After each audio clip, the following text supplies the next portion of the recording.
Welcome back नाज़रीन। Budget पे बात करेंगे। क्या बजट में आवाम को कोई रिलीफ फराम किया जाएगा? IMF ने 11 शराइत रखी हैं। सैलरीड क्लास पे क्या मजीद टैक्सेस का बोझ डाला जाएगा या नहीं, इस पर बात करने के लिए माहिर मौशियात खाकान नजीब साहब हमारे साथ मौजूद हैं। हमें ज्वाइन किया है दानियाल अजीज साहब ने, सीनियर सियासतदान है, माहिर मौशियात भी हैं। बहुत शुक्रिया आप दोनों मोअज़्ज़िज़ मेहमान ग्रामी का। Starting from you Khaqan Najeeb साहब, आप किस तरह से देखते हैं आइंदा आने वाले बजट में क्या कोई टैक्स एग्जाम्पशन खसूसन सैलरीड क्लास पे दी जाएगी? ये जो इस वक्त का आने वाला बजट है, इसको एक तरह से हमें बहुत ही केयरफुली क्राफ्ट करना चाहिए, जिसमें जो इन्वेस्टमेंट क्लाइमेट को बेहतर करना है, जिसमें मैन्युफैक्चरिंग पे भी, पर्सनल इनकम टैक्स पे भी, इंटर कॉर्पोरेट डिविडेंड इनकम पे भी, और दीगर चीज़ें जो हैं GST के मद में कैसे आगे चलना है। मैन्युफैक्चरिंग में दो इंपॉर्टेंट टैक्सेस हैं, सुपर टैक्स है, ओरिजिनल 29% टैक्स है, इन सब का कैसे निज़ाम बनाना है। पर्सनल इनकम टैक्स में जो मेरा ख्याल है थ्रेशोल्ड है 6 लाख रुपए का, जहाँ पे एग्जाम्पशन खत्म होती है, वो बढ़ा के 7-8 लाख रुपया सालाना कर देना चाहिए। सो बहुत सी इंपॉर्टेंट काम जो है वो होने वाले हैं। इसके साथ साथ ये भी बात दुरुस्त है कि हमें एक टैक्स का हदफ है जो हमें पूरा करना है, जो IMF के साथ है, उसमें रहते हुए उसी फ्रेमवर्क में चलना है। बट दैट डजंट मीन कि हम ये जो चीज़ें मैं आपके सामने रख रहा हूँ ये ना करें। इसी तरह लॉन्ग टर्म एक टैक्स स्ट्रैटेजी जो है वो सामने आनी चाहिए, जिसमें टैक्सेस के निज़ाम को आसान बनाना ये एक लाजिम व मलजूम चीज़ हो गई है पाकिस्तान में। अगर हम इस तरह के काम नहीं करेंगे तो हम फंसे रहेंगे एक हाई टैक्सेशन जो कि इन्वेस्टमेंट पाकिस्तान की को एक तरह से रोक रहा है, या एटलीस्ट जिसे कहेंगे ना, हेल्प नहीं कर रहा ग्रो करने में।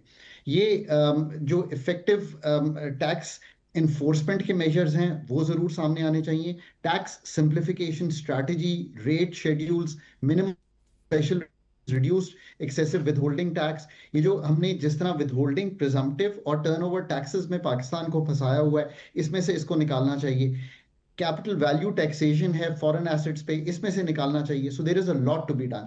हैविंग सेड दैट, जहां हमारे लेकिन खाकान साहब, ये तो हम देखते आए हैं कि हमेशा रेड क्लास पे सबसे ज़्यादा बोझ डाला जाता है, खसूसन पिछले बजट पे भी। इस दफ़ा भी FPCCI ने मुतालबा किया है कि अब जो बजट आएगा इसमें एटलीस्ट 5% आप इसके कम करें। 36% है या 35% है तो इसे 30 तक लेके आया जाए। अगेन क्या सवाल ये है कि चूंकि हमारे टैक्स टारगेट बहुत बड़े होते हैं तो क्या हम ये कर पाएंगे? देखिए, एक तो हमें ये याद रखना है कि टैक्सेस को बढ़ाते जाने से इनफॉर्मेलिटी ऑफ द इकोनॉमी बढ़ती चली जाती है। लोग बाहर चले जाते हैं बिकॉज दे थिंक कि फॉर्मल निज़ाम में रहना से बेहतर है कि हम इनफॉर्मल निज़ाम में चले जाएं। That's the unfortunate story. Formalisation का इंसेंटिव स्ट्रक्चर ही तब क्रिएट होगा अगर आप निकलेंगे हाई टैक्सेशन ब्रैकेट से और उस सतह पर ले आएंगे कि फॉर्मेलिटी में आने का एडवांटेज हो। ये सबसे ज़्यादा ज़रूरी चीज़ है। और फिर जो 3-4 टैक्सेशन हैं ब्रॉडनिंग के, जिसमें एग्रीकल्चर इनकम टैक्स है, सर्विसेज टैक्स है, लैंड वैल्यू टैक्सेशन है, रिटेल होलसेल की टैक्सेशन है, इसको इस बजट में बड़ी फोर्सफुली इन्फोर्स करना चाहिए। एक तो ये बात होगी। जहां तक आपने कहा, मैं बिल्कुल अग्री करता हूं कि पर्सनल इनकम टैक्स के निज़ाम को कम करना, इसलिए कि लोगों के पास बाइंग पावर कमज़ोर हुई है पिछले 3-4 सालों में, जैसे कि इन्फ्लेशन बढ़ी है मुल्क में, और that will be a good signal. और इसके साथ साथ हम सारी बात हमेशा करते हैं टैक्सेशन की। मैंने हमेशा कहा है कि हमें एक्सपेंडिचर रिफॉर्म्स भी बजट में ज़रूर दिखाई देने चाहिए, जिसका मतलब ये होता है कि कैसे हम अपनी सब्सिडी के निज़ाम को ठीक करेंगे, कैसे हम वफाक के साइज़ को कम करें, ज़्यादा इफेक्टिव बनाएं। वो 17 मिनिस्ट्रीज जो उनका काम नहीं है वो ना चला रहे हों, PSDP को कॉन्सेंट्रेट करें इंफ्रा प्रोविंशियल और प्रोजेक्ट्स पे, और जो प्रोविंसेस काम कर रही हैं उसमें से निकल जाएं। Size of the government over 40 division से कम करने की कोशिश करें। ये सब चीज़ें आप कर सकते हैं। पाकिस्तान के लिए ये बजट इसलिए बहुत इंपॉर्टेंट है कि ये लिटरली लास्ट बजट होगा IMF की एंगेजमेंट में।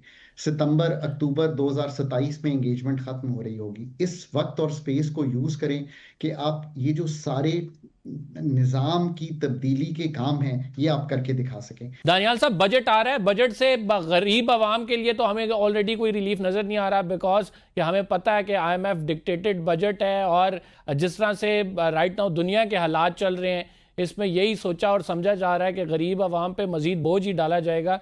कोई एक्सपेक्टेशन है आपकी? जी, मेरे ख्याल में ये तो पहले खबरें बाहर आनी शुरू हो गई हैं, जैसे कि 1.7 ट्रिलियन तक पीडीएल की कलेक्शन लेके जा रहे हैं। इसमें जाहिर बात है रेट को अपवर्ड एडजस्ट करेंगे। जैसे आपको पता है कि हमारे मुल्क पाकिस्तान में जो 85% यानी 85% जो पेट्रोल है उसका इस्तेमाल जो है 2 व्हीलर और 3 व्हीलर यानी 2 पहिए और 3 पहिए वाली सवारी करते हैं। किंग ची और ये लोटर रिक्शा और ये मोटरसाइकिल जो है होंडा 70 नुमा या 125। और इसमें जब आप पीडीएल बढ़ाते हैं तो सबसे ज्यादा जो वजन पड़ता है जेब के ऊपर वो गरीब के पड़ता है। तो लेकिन वो चूंकि हुकूमत को 100% उसका मिलता है तो वो ये प्रेफर करते हैं ना कि वो कोई और टैक्स जो है बढ़ाएं जिसमें अमीरों की टैक्स देना पड़े और उसमें फिर वो 57.5% सूबों में चले जाता है। तो उसमें उनकी डबल एफर्ट होती है। तो इसलिए साथ में उनकी जो सियासी साख है, मसलन आप देख रहे हैं एग्रीकल्चर टैक्स 2 साल से हम सुन रहे हैं कि लगा रहे हैं, हालांकि वो गरीब के ऊपर नहीं लगना, वो उन लोगों के ऊपर लगना है जिनके पास 100 एकड़ से ज्यादा मालियत है, यानी अमीर तरीन लोग हैं वो पाकिस्तान के। और इसी तरह से जो रिटेल टैक्स है उसका हम सुनते रहे हैं। पहले आपने सुना कि जी ये ताजर दोस्त ऐप लगा देंगे, फिर आपने सुना कि हर एक दुकान के ऊपर जो है ना फी स्क्वायर फुट इतना हिसाब किताब होगा, वो भी नोटिफिकेशन हो गया, वो वापस ले लिया गया। फिर अब हमें बताया जाता है कि जी अब मैस नजिंग कर रहे हैं, नए नए लफ्ज आजाद कर रहे हैं। बेसिकली इन्होंने करना कुछ नहीं। और इसी तरह से रियल एस्टेट को भी माफ किया हुआ है। तो लेकिन गरीब के ऊपर जो है ना कभी नोटिफिकेशन वापस नहीं हुआ कि जो उसके ऊपर जो बिजली के बिल, जो गैस के बिल, जो आपकी ये पेट्रोल का जो बिल है, वो पागल बना दिया उन्होंने अवाम को। लोग ज़हनी मरीज हो गए हैं, अपने बच्चे कत्ल करने के ऊपर उतर आए हैं, खुद को कत्ल कर रहे हैं, एक दूसरे को आग लगा रहे हैं, भाई भाई को कत्ल कर रहा है बिजली के बिल के तनाजा पे। हर चूल्हे पे लड़ाई है। आपको अंदाजा नहीं है ये पाकिस्तान का मुआशरा कचूमर निकाल दिया इन्होंने महंगाई कर करके। और ऊपर से बेरोजगारी 21 साल बुलंद तरीन सतह पर गई हुई है। तो आप इनसे और क्या चाहते हैं? ये खसूसन पंजाब बात की जाए और फिर आपने जिस तरह से एग्रीकल्चर की बात की थी, क्यों नहीं एग्रीकल्चर के मामले पर जो है वो टैक्स किया जाता? उसकी एक बड़ी वजूहत ये है कि एलीट क्लास एक जो है वो एग्रीकल्चर के बिजनेस से चूंकि मुंसलिक है, उनको ही मराद दी जाती हैं। अब इस सेक्टर को टैक्स करने के लिए क्या इकदाम लिए जा सकते हैं? तमाम इकदाम हो चुके हैं जी, कानून बन चुके हैं, रेट तय हो गए हैं, सब कुछ हो गया। अब इंतजामिया को हुक्म देना कि कलेक्ट करना शुरू करें, नहीं देते। हालांकि IMF को एक दफा नहीं 20 दफा ये माने हैं कि जी अभी हम करते हैं, अभी हम कर रहे हैं। लेकिन जहां पीडीएल की वक्त बारी आती है वहां पता चलता है आप सुबह उठे आंखें मलते मलते रात के 12 बजे वो कर भी देते हैं। तो समझ नहीं आती कि गरीब के लिए तो इस मुल्क में किसी किस्म का कोई पनाहगाह है ही नहीं। और आप यकीन करें, मैं आपको कैसे ये बताऊं, मैं अगले दिन एक टीवी डिजी प्रोग्राम पे था जिसमें नून लीग के और एक पीटीआई के साहब आए हुए थे। और ये एहसास दिला रहे थे कि जी कोई बात नहीं, लोग आवाम बर्दाश्त कर रही है, खैर है, ये इस तरह तो फिर होता है। और उनको ये अंदाजा नहीं है कि ये नाकस कारकर्दगी की वजह से हो रहा है।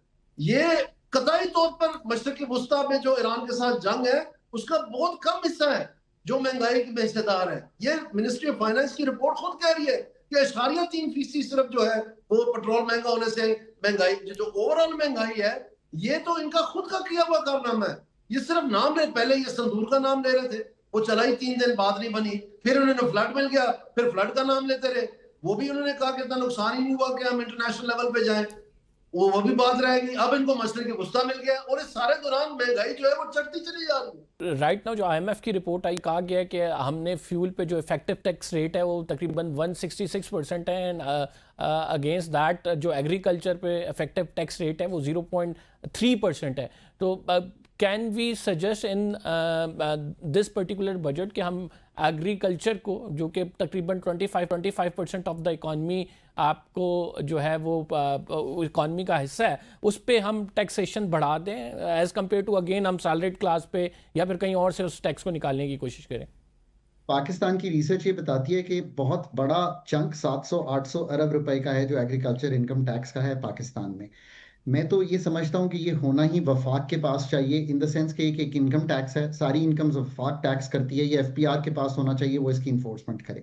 Short of that agriculture income tax का निफाज बिल्कुल करना चाहिए, पर प्रोविंसेस को साथ साथ लैंड वैल्यू टैक्सेशन में बहुत बड़ा गैप है, वो करना चाहिए। अगर 0.3% है 24.25% इकोनॉमी कंट्रीब्यूट कर रहा है एग्रीकल्चर, तो ये तो हमें अपने अंदर झांक कर देखना चाहिए ना कि हम क्या कर रहे हैं। इसी तरह आईएमएफ को ये सोचना चाहिए कि अगर 167% पेट्रोलियम प्रोडक्ट्स पे इस वक्त टैक्सेशन है, तो वो मुझे किस तरह कह रहे हैं कि अगले साल 1727 अरब कर दें उस ये जो पेट्रोलियम लेवी है उसको, जो इस साल 1468 अरब रुपए है, यानी कि वो फर्दर बढ़ाना चाह रहे हैं। और थोड़ा सा मैं नॉमिनल टर्म से निकल कर अगर टेक्निकल हो जाऊं, ये 0.2% ऑफ जीडीपी होती थी पेट्रोलियम लेवी 2022 में, यानी कि अगले साल वो इसको 1.2% ऑफ जीडीपी पे ले जा रहे हैं। That's a very very heavy direct taxation blow at a time जब मैं देख रहा हूं कि petroleum products are going to remain on the higher side in terms of international prices, plus economy dependent है अब भी एनर्जी इंपोर्ट पे। So that is why I say put your best minds together to make this budget. और खसूसन बात IMF जो कह रहा है कि बिजली की जो कंपनियां हैं इनको आप इनकी निजकारी करेंगे और निजकारी के अमल को आपने तेज करना है। इससे पहले हमने पीआईए प्राइवेटाइज किया, उसके साथ आपके रिजल्ट्स जो हैं सामने हैं। अब बिजली की कंपनियों को क्या ये निजकारी करेंगे उनकी, और क्या रिजल्ट्स एक्सपेक्टेड हैं? फिर इनसे बिजली की निजकारी नहीं होनी चाहिए। सबसे पहली बात यह है कि जिन अदारों को ये निजकारी करने जा रहे हैं वो हैं जो कदरे बहुत बेहतर हैं, यानी उनकी कलेक्शन, उनकी चोरी, उनकी लाइन लॉसेस इतनी नहीं है। जो असल मुजरिम है, जिसमें पेस्को है, जिसमें केस्को है, जिसमें हेस्को है, ये हैदराबाद इलेक्ट्रिक सप्लाई कॉर्पोरेशन, जिसमें ये क्वेटा इलेक्ट्रिक सप्लाई कॉर्पोरेशन है, पेशावर इलेक्ट्रिक, वो तो अभी लिस्ट में तैयारी नहीं की। तो असल तो जो सालाना खरबों रुपए जो ज़ाया हो रहा है वो तो इनमें हो रहा है, तो इनको करें ना सबसे पहले। आप समझते हैं दानियाल साहब तरमीम के नतीजे में एक मिनट ये बड़ी जरूरी बात है, एक मिनट सुन लें। उनका भी जो ये करने जा रहे हैं वो भी इन्होंने डिले कर दिया। आईएमएफ कह रही है जल्दी करें, ये डिले कर रहे हैं। उसकी वजह ये है कि जब ये निजकारी हुई और इनको मार्केट खोलनी पड़ी एनर्जी की, तो जाहिर बात है ये जो निजकारी अदारे हैं उस वक्त निजकारी हो चुके होंगे। जब ये बिजली खरीदेंगे आईपीपी से, तो इन्होंने आईपीपी से उस रेट पे तो खरीदनी नहीं जिस पे गवर्नमेंट लेती है, क्योंकि उनको तो पता है इन्होंने कितनी पेडिंग की हुई है। तो उस वक्त इन्होंने नंगा हो जाना है कि आईपीपी जो है निजी अदारों को इतने में बिजली बेचते हैं और हुकूमत को इतने में बेचते हैं। सबकी पतलून उतर के सर के साथ बांधी जानी है उस वक्त, इसलिए कभी होने नहीं देंगे। नाज़रीन, प्रोग्राम में एक छोटा सा ब्रेक लेंगे। We will be right back after this short break. आप कहीं मत जाइएगा।